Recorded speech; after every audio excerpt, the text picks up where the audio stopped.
I held the pawnshop receipt in one hand, and the empty shoebox in the other. She didn't just cheat. She sold the ring I spent 4 months designing, the one I once imagined sliding onto her finger as we built a life together. $450. That's what I was worth to her. I stood there in the doorway of the apartment we once called home, staring at the spot where our future was supposed to begin. The silence was deafening. But in that stillness, something snapped inside me, not with rage, but clarity. She thought I'd cry. She thought I'd beg. She thought I'd stay. Instead, I walked out. Not because I was weak, but because I finally remembered who I was before I gave everything to someone who didn't deserve it. I'm not a backup plan. I'm not a doormat. And I'm sure as hell not something you pawn off for $500 and a fling with a coworker. So Brianna, if you're watching this, thank you. Because losing you helped me find me. If this story hit you in the gut, drop a 1 in the comments. I want to hear your story. Don't forget to like, subscribe, and share if you believe real men deserve real respect. Your voice matters here. You're not alone. Let's rebuild together. I should have stayed at work. That's what I kept telling myself as I stood frozen in the doorway of my own bedroom, still holding a brown paper takeout bag of tacos and the small velvet box that was supposed to change our lives. Inside the room, I saw everything I wasn't supposed to see. My girlfriend Brianna, naked, tangled up with a guy I didn't recognize. Some tan, gym-sculpted, smug-looking stranger who jumped up like he was on fire the second he saw me. Sheets flew. Curses were muttered. But Brianna? She didn't flinch. She didn't even look guilty. She rolled her eyes like I'd just ruined her spa day. It was just once. Get over it, she said, without a hint of remorse. He's better in bed anyway. Time stopped. I didn't yell. I didn't throw the tacos. I didn't demand an explanation. I just stared, trying to process how 5 years of love, laughter, and late-night whispered dreams could dissolve into this. I turned around, walked out, and never looked back. But that was only the beginning. Because what she didn't know was what I was carrying in my jacket pocket that night. A ring. My name's Stephen Daniels. I'm 35, born and raised in Austin, Texas. Graphic designer by trade, quiet by nature. I don't make waves. I don't seek attention. But when I love hard. And for 5 years, I loved Brianna Reynolds like my life depended on it. We met at a friend's engagement party. She was loud, funny, a little chaotic, the kind of woman who walked into a room like it belonged to her. I was the guy holding a beer in the corner, trying to figure out if it was okay to pet the host's dog. Opposites attract, right? She liked that I listened more than I talked. Said I made her feel grounded. I liked how she made life feel less routine. At first, we were magic. I'd never had anyone look at me the way she did.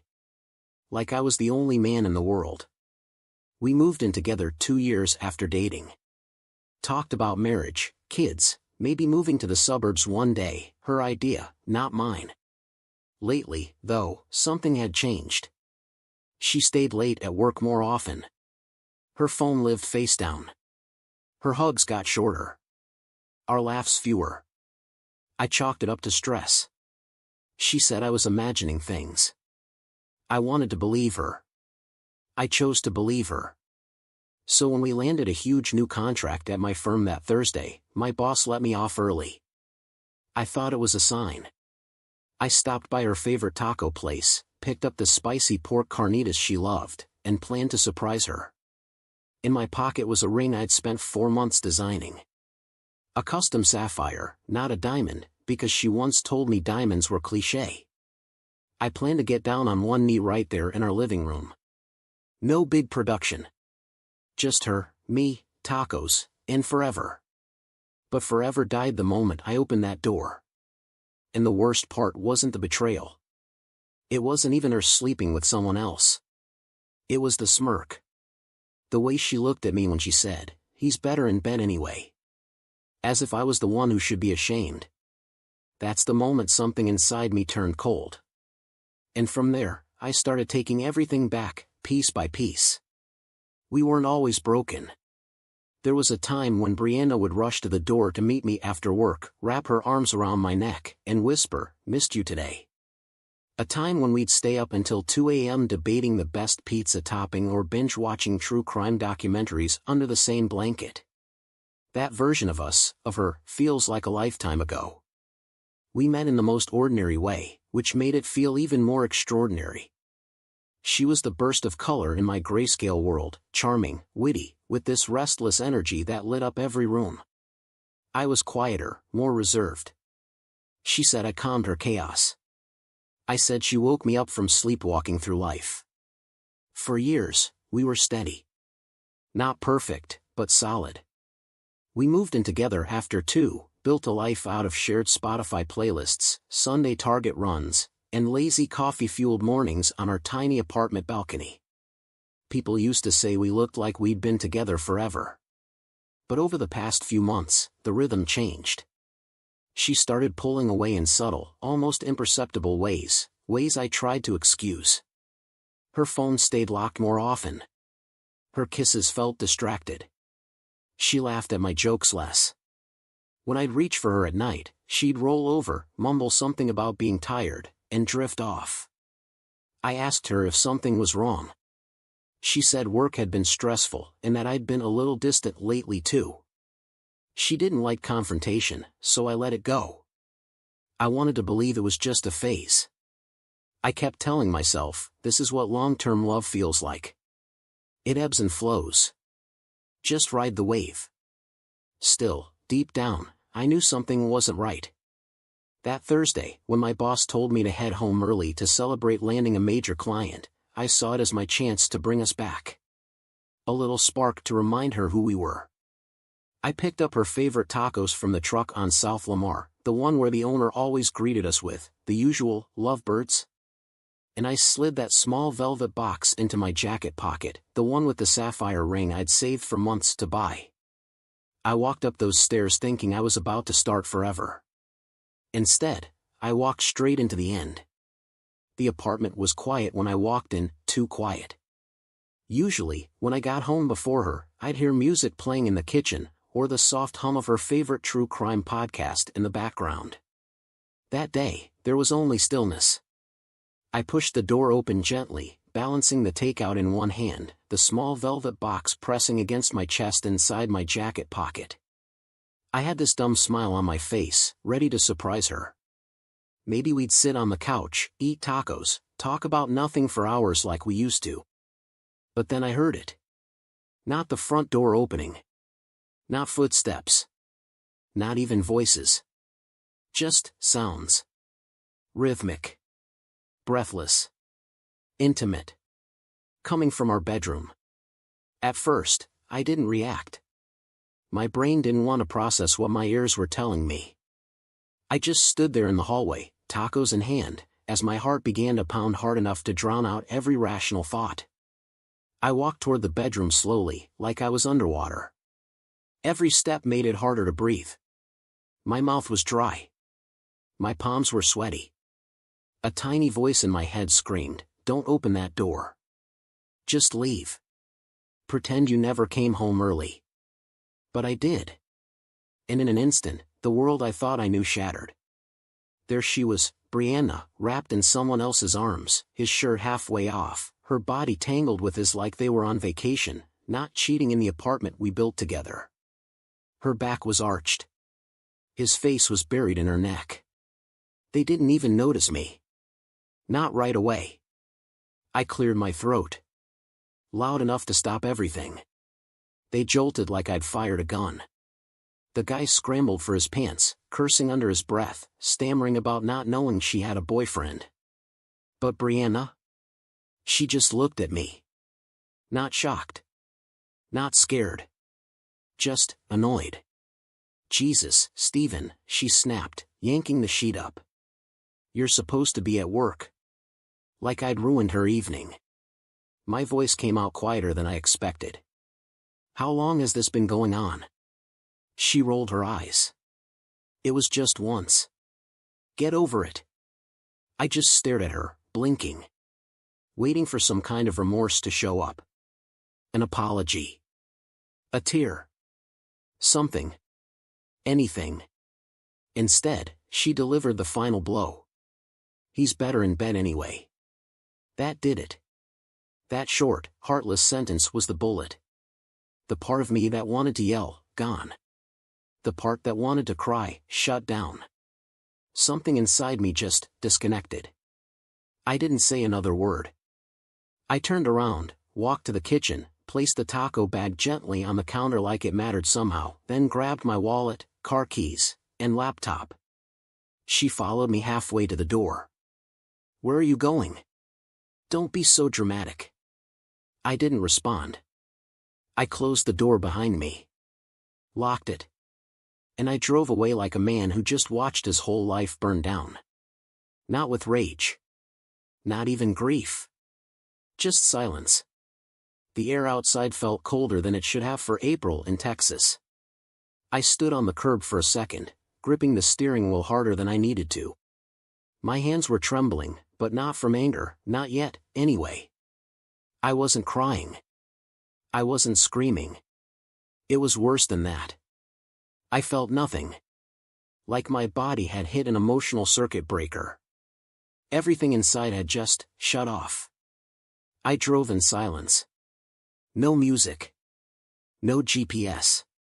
Just me, the sound of tires humming against the road, and the echo of her voice still ringing in my ears.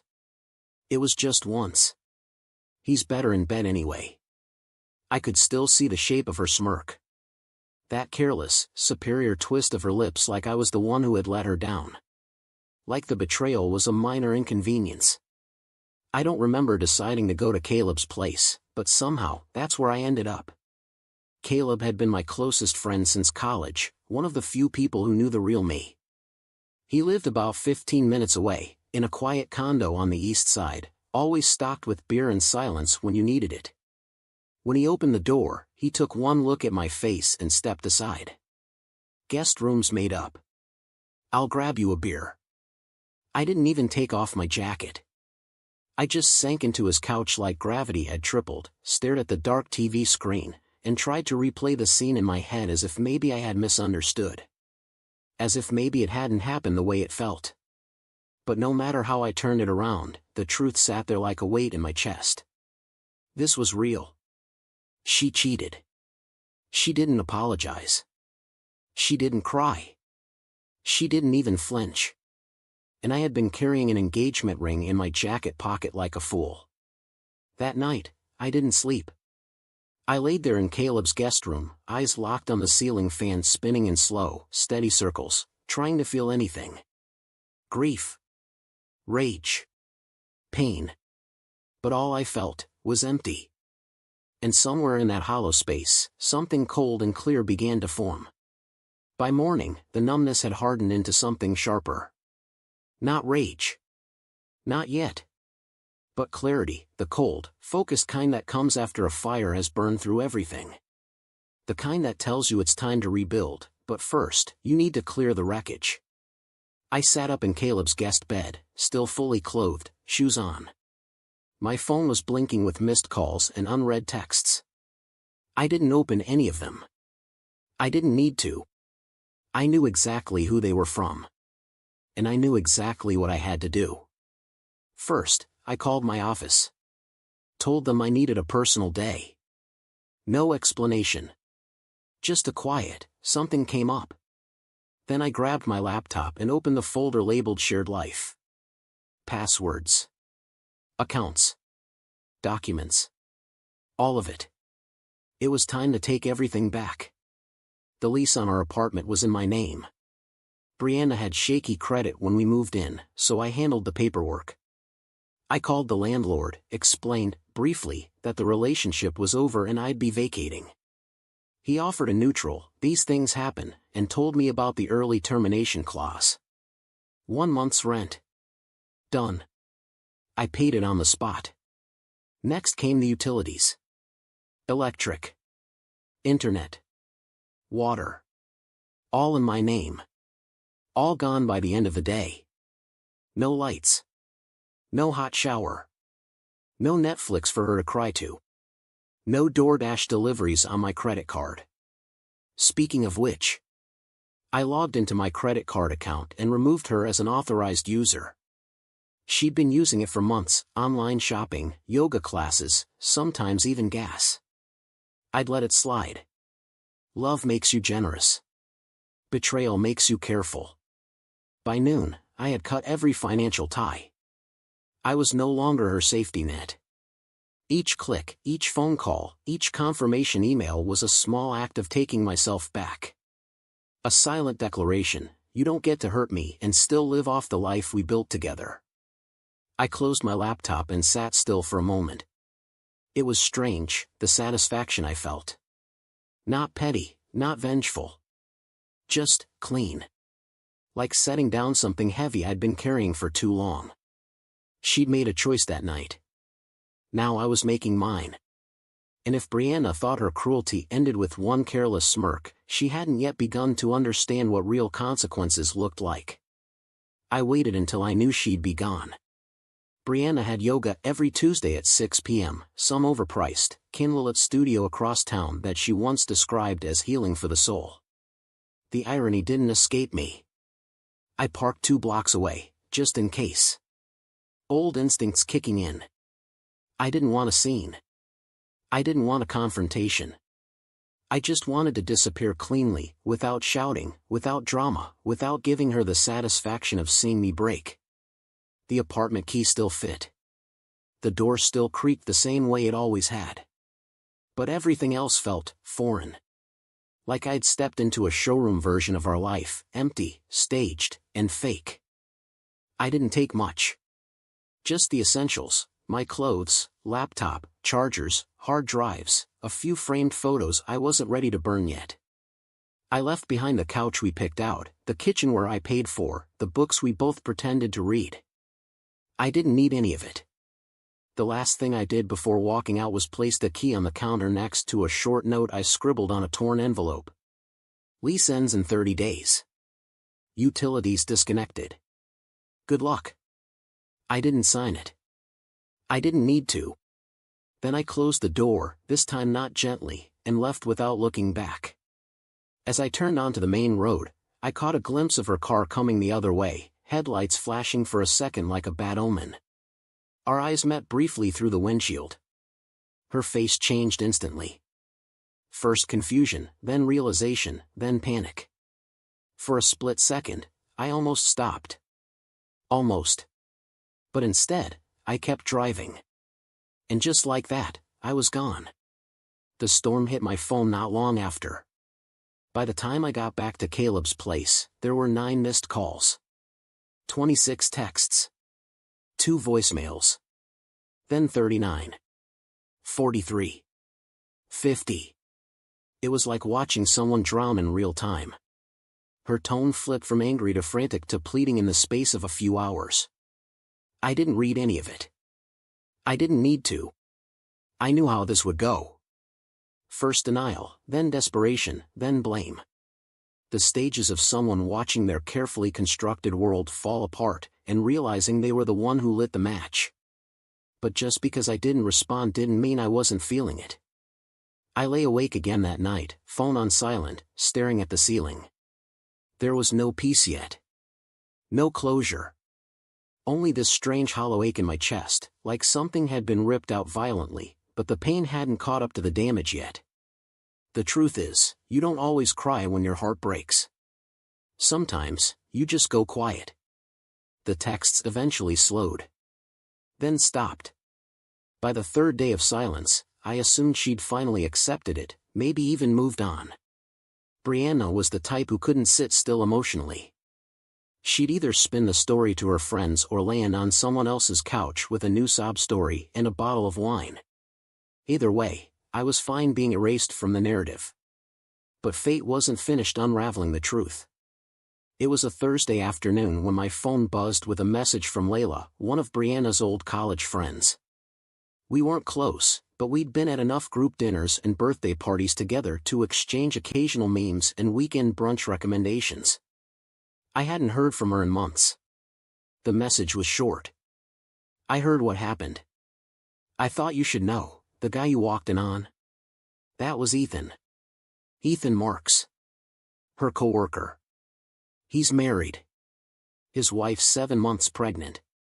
I blinked at the screen, rereading it 3 times like maybe it would change. Ethan Marks. The name didn't immediately register until I remembered one of the countless office stories Brianna used to tell. The charming new hire. The one with the wife who was super controlling and never lets him breathe. The one who made Brianna laugh harder than anyone at work. She always insisted it was harmless. We're just friends. He's like a brother. Of course he was. I stared at the message for a long time, phone clutched in my hand like it might combust. It wasn't just that she'd cheated. It was that she'd done it with a married man. One whose wife was carrying his child. A new layer of disgust crept in, not just for her, but for myself. I had shared my life, my home, my trust with someone capable of this level of cruelty and deception. I called Caleb. He picked up on the first ring. Hey, man. You okay? You remember the guy? I asked flatly. From the bedroom? Not really. I didn't see his face. His name's Ethan Marks. Married. Pregnant wife. There was a long pause. Jesus. That's all he said. But it was enough. I hung up, tossed my phone on the couch, and just sat there, letting the weight of it settle over me like wet cement. She didn't just cheat on me. She'd helped destroy someone else's life too. And somehow, I knew, his wife had no idea. Which left me with a choice I didn't want to make. Do I stay out of it? Or do I tell her the truth? I spent the rest of that day pacing my friend's living room. There was a war inside me. On one hand, it wasn't my marriage. Not my baby. Not my mess. I could wash my hands of it and move on. Leave Ethan's wife to figure things out on her own, if she ever did. Maybe I could pretend I didn't know. Maybe that would be easier. But deep down, I knew that was cowardice talking. I kept thinking about her, this woman who probably spent her evenings folding baby clothes and Googling crib safety reviews while her husband was sweating over mine. The same way I had been buying a ring while Brianna was learning someone else's body. And then I imagined what it would have meant if someone had told me before I walked in. If someone had spared me from finding out the way I did. That was all the clarity I needed. She deserved to know. No drama. No revenge. Just the truth. That evening, I opened Facebook, searched for Madeline Marks, and found her instantly. Her profile picture was of her and Ethan at a baby shower, both grinning with matching mom and dad pins on their shirts. My stomach turned. I stared at the screen for a while, then typed a message. Calm. Direct. Just the facts. Hi Madeline. I'm reaching out because I think you deserve to know something. I recently ended a 5-year relationship after discovering my partner was cheating on me. The man I walked in on was your husband, Ethan. I'm sorry to be the one telling you this. I can provide proof if needed. Take care. I hit send before I could second guess it. A few hours later, she replied. I had a feeling. I just didn't want to believe it. Thank you for telling me. Please, if you have anything, I need to see it. There was no anger in her tone, just heartbreak. The quiet, suffocating kind I knew too well. I sent screenshots of Brianna's texts, including the one where she described the affair as not serious, but worth the risk. She didn't respond right away. And I didn't expect her to. But I knew the damage was done. Not by me. By the people who thought they could cheat in the shadows, and never be seen. I hadn't heard from Madeline since I sent the proof. I figured she needed time and space. That kind of betrayal doesn't just bruise. It breaks things you thought were permanent. I respected her silence. But the universe doesn't stay quiet for long when the truth starts leaking. 3 days later, I got a call from Layla again, Brianna's old friend, the one who first told me about Ethan. "Dude," she said, breathless. "You set off a nuke." I didn't understand at first. Then she filled me in. Apparently, Madeline didn't just confront Ethan in private. She went scorched earth. Took everything I sent her and marched it straight to their company's HR department. The firm Brianna and Ethan worked for had a very clear, very strict policy: no romantic or sexual relationships between coworkers, especially if one had any kind of authority over the other. Ethan, it turned out, was a team lead on one of Brianna's campaigns. It didn't matter that it was off the clock. Their affair violated multiple internal codes.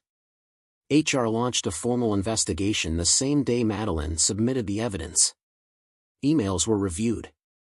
Calendars checked. Meeting room logs pulled. The same rooms Brianna once called creative think spaces turned out to be the scenes of their secret midday rendezvous. By the end of the week, they were both suspended, pending review. And less than a week after that, they were both terminated. No ceremony. No farewell emails. No second chances. Just escorted out of the building with cardboard boxes and frozen faces. Layla sent me a blurry photo someone had snapped from the office window. It showed Brianna in sunglasses, head down, clutching a half-packed box as she climbed into her car. I stared at it for a long moment. There was no satisfaction in it. Just a strange sense of inevitability, like watching a bridge collapse you once helped build. I didn't gloat. I didn't reach out. I didn't post cryptic quotes on social media like I'd won. Because this wasn't a win. It was just a logical end to a series of selfish, reckless choices. Choices I had nothing to do with. The silence didn't last long. The day after the termination, my phone lit up again. This time, it wasn't the rapid-fire texts or emotional voice memos like before. It was something more calculated, and somehow, more desperate. She sent an email. The subject line read, "Let's be adults about this." I didn't open it right away. I already knew what it would say. But curiosity got the better of me, and I tapped it open. It was a long one. Too long. A strange blend of pleading, gaslighting, and veiled manipulation. She started by saying she never meant for any of this to happen, that things just got complicated, and that I wasn't around enough emotionally. She said I had checked out long before she did, and implied that what happened wasn't really cheating, it was more like a cry for help. Then came the demands. Not requests. Not apologies. Demands. I should let her move back into the apartment until she gets back on her feet. I needed to reconnect the utilities and cover rent for 2 months since I ended things so suddenly. I should tell Ethan's wife that things got twisted, and it wasn't really an affair. I needed to call her boss and clarify that it was a misunderstanding to help her get her job back. I read it twice, just to be sure I wasn't imagining it. There wasn't a single word about remorse.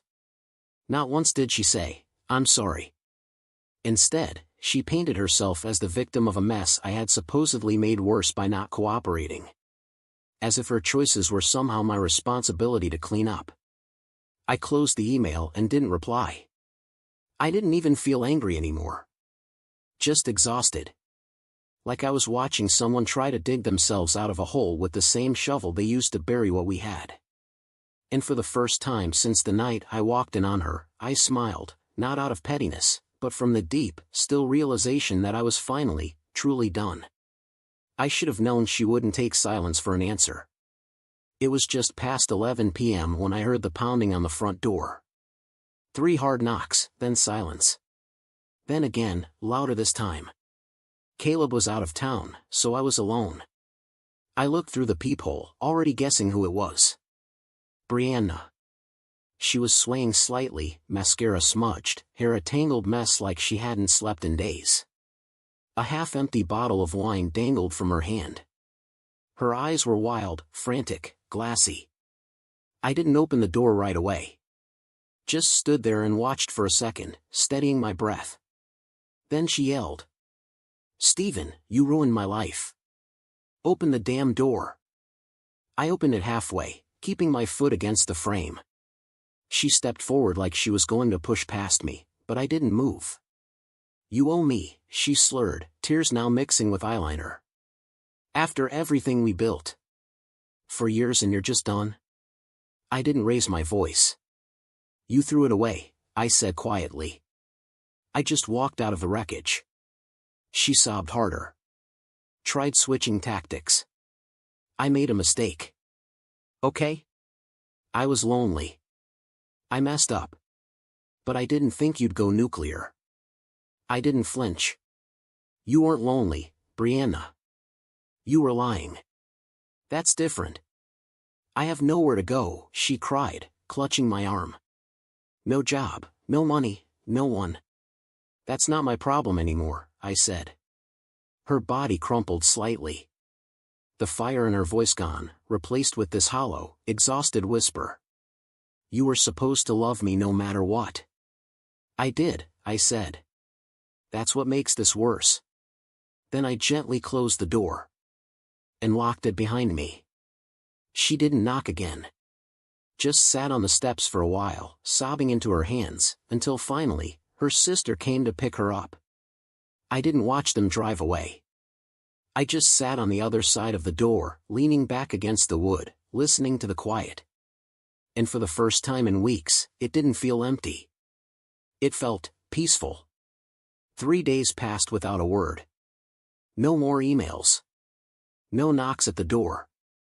No desperate voicemails or angry rants.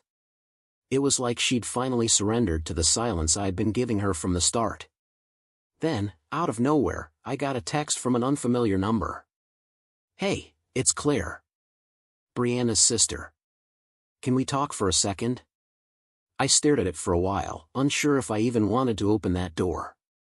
But Claire had always seemed decent, quieter than her sister, more grounded. We'd gotten along at family gatherings. She never seemed to buy into Brianna's drama. I replied with a simple, "Sure. What's up?" She called a few minutes later. Her voice was soft, hesitant. "I'm not trying to take sides," she started, "but I think you deserve to know the truth." She told everyone it was just one mistake. But it wasn't. I didn't say anything. Just let her talk. It wasn't just Ethan. There were others, she continued. One of them was someone she met at the gym. Another guy from her photography class last year. She told me they were flings. Said she was figuring herself out. I thought she was going through something and didn't want to betray her, but... I'm sorry. I should have told you sooner. My grip tightened around the phone. I wanted to feel shocked, but I didn't. Just tired. Claire apologized again, then hung up, leaving me standing in Caleb's kitchen, the hum of the fridge the only sound in the room. She hadn't just lied to me once. She had built a life on lies, layered, practiced, intentional. And all this time, I thought I'd been blindsided. But the truth is, I just didn't want to see what was already in front of me. Later that night, Claire followed up with another message. "I'm sorry if this makes things worse, but I figured you'd want to see it for yourself." Attached were screenshots, dozens of them. Text threads, Instagram DMs, blurry late-night selfies with men I'd never seen before. I opened one at random. A message sent during the same weekend I'd flown her out to San Diego for her birthday. "Can't wait to see you again. That thing you did last night, damn. Fire." Another was dated the same week I had met with a custom jeweler about her ring. "Steven's been super distracted lately. He wouldn't even notice if I disappeared for a weekend, lol." There were different names. Different conversations. Some playful. Some explicitly sexual. None of them mistaken for anything else. And in between them, I saw messages to Claire, her sister, confessing everything.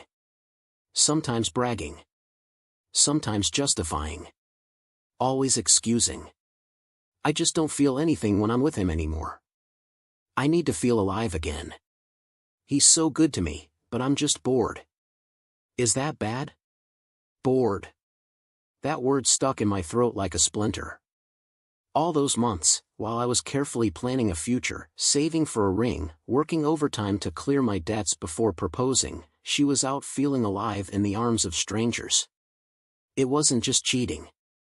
It was contempt. A sustained, quiet dismissal of everything we'd promised each other. I set the phone down and stared at the wall, the room oddly still around me. Like time had paused to let the truth sink in. There was no shock left. No more denial. Just a numb clarity that felt like stepping into cold water. How many signs had I ignored?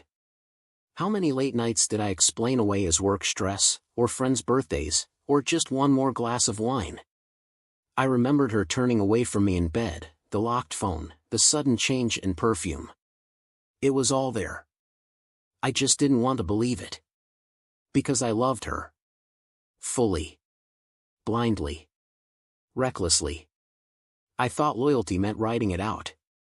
That trusting her meant closing my eyes when it hurt. That love, real love, could explain away anything. But it turns out, love doesn't blind you. You blind yourself. A few days later, I realized there was one thing I hadn't retrieved from the apartment. The ring. It had been tucked in the back of my closet, hidden inside an old shoebox under my winter coats. I hadn't been ready to look at it yet, much less hold it in my hands.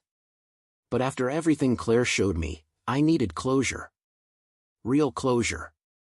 I didn't want to keep it. I just wanted it back. One final thing to reclaim before I could let all of it go.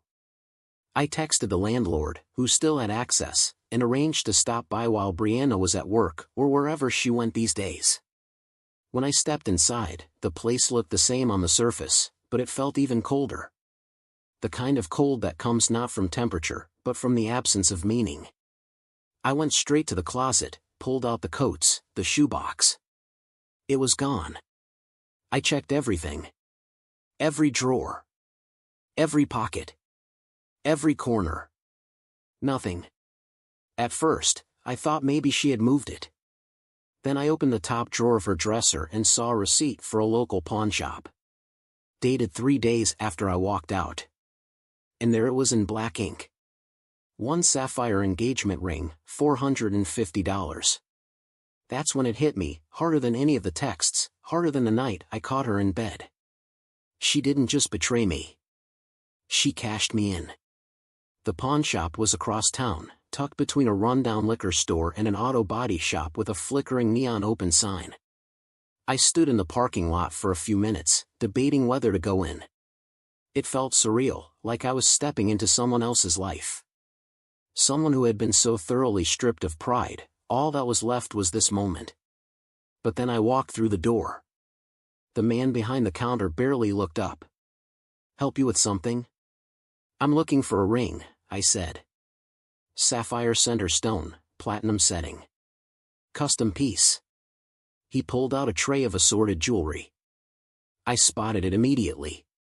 Even under the dusty glass, it stood out, clean lines, deep ocean blue stone. I had spent weeks working with the jeweler to get it just right. Not flashy. Elegant. Like her, I had thought. I picked it up. Turned it over in my hand. Still flawless. "That one's $500, the guy said. "Came in earlier this week." "I know," I replied. "She sold it for less." He shrugged. "I paid in cash. No ceremony. No drama." I walked out with the ring in my pocket, not because I wanted it, but because it was mine. Back at Caleb's place, I sat on the edge of the bed and turned the ring over in my fingers. It was heavier than I remembered. Or maybe I was just seeing it differently now. This tiny, beautiful object had once meant everything. I'd imagined slipping it onto her finger while we laughed and cried and talked about where we'd grow old. Now, it was just a symbol of everything I had ignored. All the signs I overlooked. All the loyalty I gave without question. All the dreams I built around someone who had already left me emotionally, long before she ever did physically. I set it down on the nightstand and stared at it for a long while. I was going to give this to the woman who destroyed me, I whispered out loud. It wasn't bitterness. It wasn't even sadness. It was realization.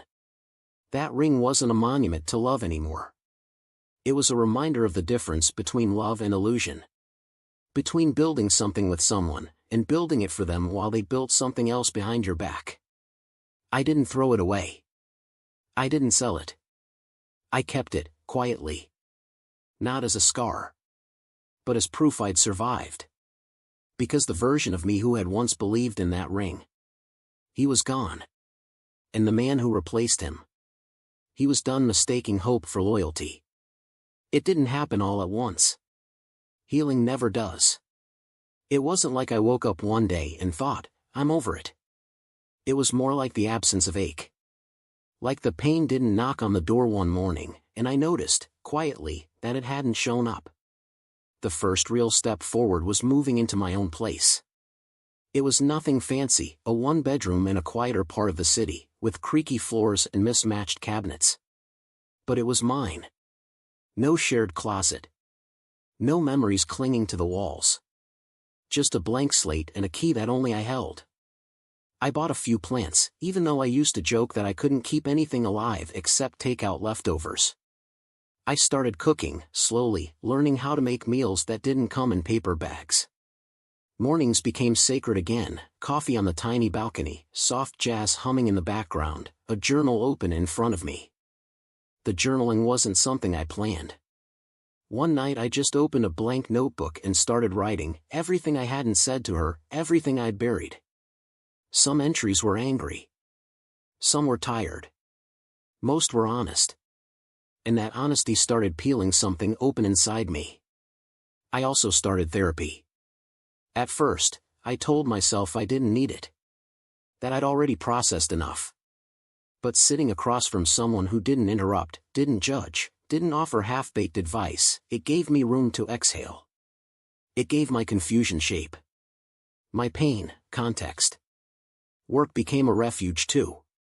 Surprisingly, I got promoted. My boss pulled me aside one afternoon and said, I don't know what you're going through, but I've watched you show up every day like a professional. That says a lot. It was validating. Not because of the money or the title, but because for once, someone saw the effort it took just to keep moving forward. I also started running. Nothing dramatic, just a few laps around the park, mostly to clear my head. I wasn't chasing a six-pack. I was chasing stillness. And slowly, without realizing it, I began returning to myself. Not the man I was before Brianna. Not the naive version of me that carried tacos and a ring and a heart full of certainty. Someone else. Someone stronger. Sharper. Someone who knew what it felt like to fall apart, and who chose to rebuild anyway. Meeting someone new was a part of the plan. I wasn't looking. I wasn't scrolling dating apps or testing the waters. I was just at a birthday party for Caleb's cousin, one of those casual rooftop get-togethers with craft beer, cheap lights strung along the railing, and a Bluetooth speaker playing a mix of indie pop and early 2000s throwbacks. Her name was Elise. She laughed at the same dumb jokes I used to think only I found funny.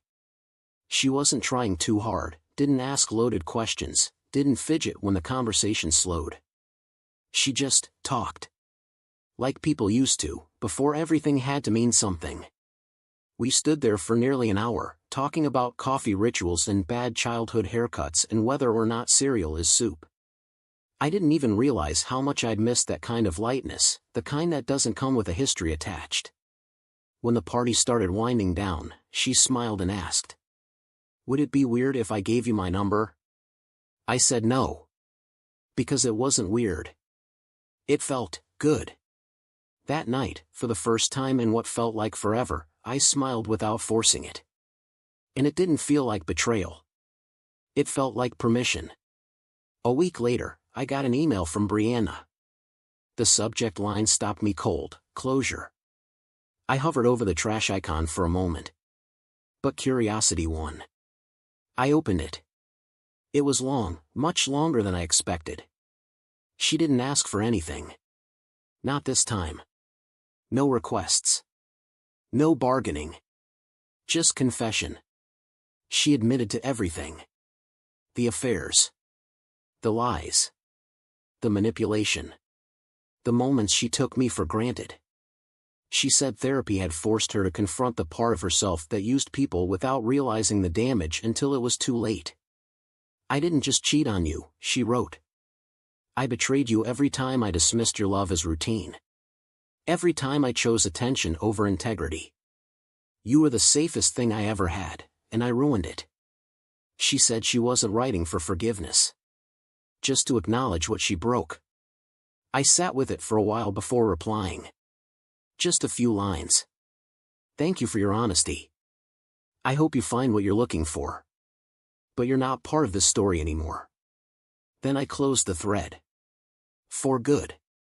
It's strange, the things you grieve when someone betrays you. It's not just the person, you lose the version of yourself who believed in them. You lose the certainty.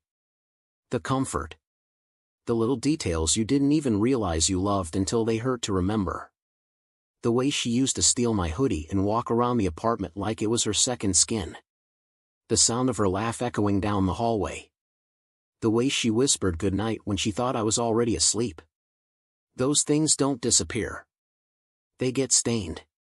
Even now, months later, I still walk past certain restaurants and instinctively wonder what she'd order. I still hear songs we used to play in the kitchen on Saturday mornings and feel that tightness in my chest before skipping to the next track. But healing isn't about pretending those things never happened. It's about recognizing they're part of the story, but not the whole story. People talk a lot about betrayal like it's a single event. One choice. One night. But it's not. It's the erosion of trust, slow, quiet, invisible until suddenly there's nothing left holding you up. It's death by 1,000 dismissals. 1,000 little lies that build a wall between what you thought you had, and what was really going on. And cheating? It's not just about sex. Not really. It's about selfishness. Entitlement. The belief that someone else's love is disposable. That loyalty is a default, not a gift. That your partner will stay, no matter how many cuts you give them, because they always have. What cheating takes from you isn't just the relationship. It's your sense of emotional safety. Your willingness to believe that someone else's words mean what they say. That love is reciprocal. That trust isn't just a risk, it's a reward. It took me a long time to realize this, but I don't miss her. I miss who I was with her, before I knew better. But I'd rather be who I am now, scarred, yes, but stronger. Wiser. More careful with who I let close. More intentional about how I show up in someone's life. Because the truth is, I didn't lose everything. I just lost someone who never truly valued what she had. And what I found instead, was myself. Have you ever trusted someone with your whole heart? And they shattered it without flinching? Not with anger. Not even with guilt. Just indifference, like your love was a receipt they never intended to keep. Because that's what it felt like. I didn't just lose a relationship. I lost a version of myself that believed love was enough to keep two people honest. If you were in my shoes, if you caught the person you were planning forever with in the arms of someone else, would you forgive her? Or walk away for good? Would you stay and try to rebuild what they so casually destroyed? Or would you burn the bridge, like I did, and walk into something unknown, but honest? I want to know. Not just because I told my story, but because I believe there are more of us out there. More people who loved hard, and got blindsided. So tell me, what would you have done? Let me know in the comments. I want to hear your story. Some betrayals don't just break your heart, they build your strength. Because when you survive something like this, when you lose the person you thought was your home, and you still find the courage to stand back up, you don't just become stronger. You become unbreakable. You learn to stop explaining your worth to people who treat your love like a backup plan. You stop begging for apologies from people who only cry when they get caught. And slowly, brick by brick, you build a life you can trust again. Not because someone gave it to you, but because you chose to start over. So if you're watching this, and you're still hurting, still questioning, still wondering if you'll ever feel whole again, you will. Not because they come back, but because you move forward. This isn't the end. This is where the real story begins. Don't forget to like, share, and subscribe if you want more real, raw stories like this one. Your story matters. And you're not alone.